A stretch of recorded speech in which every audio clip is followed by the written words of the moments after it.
how all this disinformation and all this inability to trust creates a certain disposition in us, which makes it difficult to think deeply about anything, because whether we're conscious of it or not, sort of, there's a core in us that feels disoriented in a fundamental way.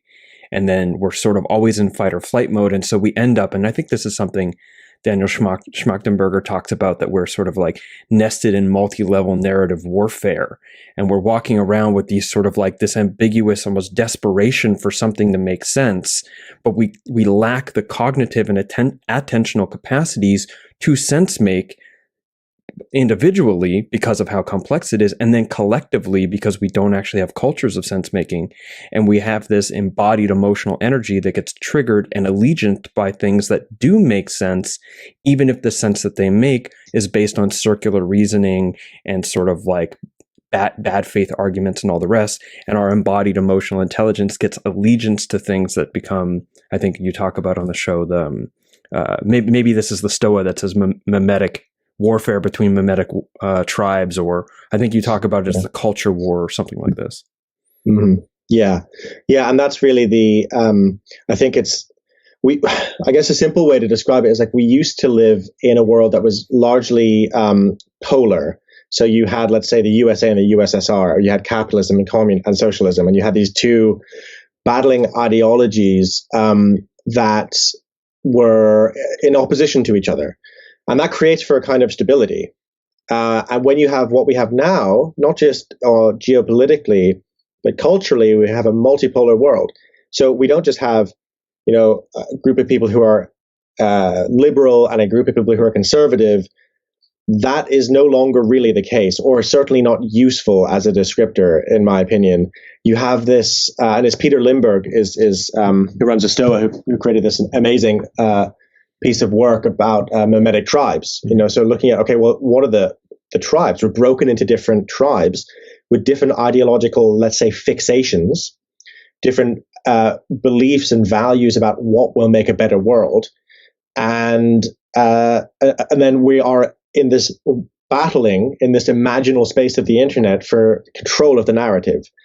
And so it is a war zone. Venkatesh Rao is also a really good thinker on this. Wrote a great article, the name of which escapes me, but really talking about how different actors within this culture war basically like galvanize. He calls them mooks. It's like knights and mooks. So you're a knight if you've got like 500,000 people on Twitter, and you're a whatever it is, you're into something, you're in some tribe, right? And you gain money, status, and attention by getting people to have beef with each other. Oh, the internet of beefs, that's what it's called.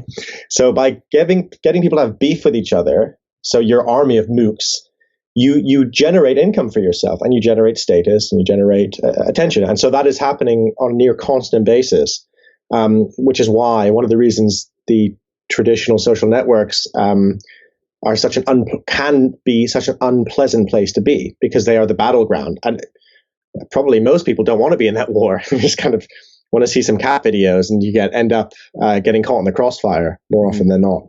Mm-hmm. Yeah, and triggered, right?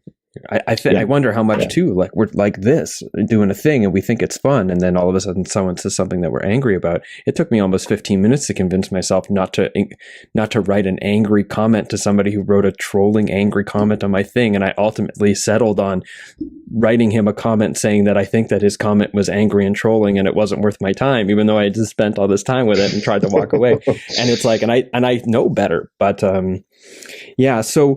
With all of this, one of the things I want to get to eventually here is to talk about capitalism and how sort of capital, the rise and the growth of the psychedelic industry being sort of met with venture capital and profit-oriented for-profit models for therapy and whatever else is impacting that culture, and what are some of the issues there, sort of taking the frame that you have with Rebel Wisdom and putting it to that question.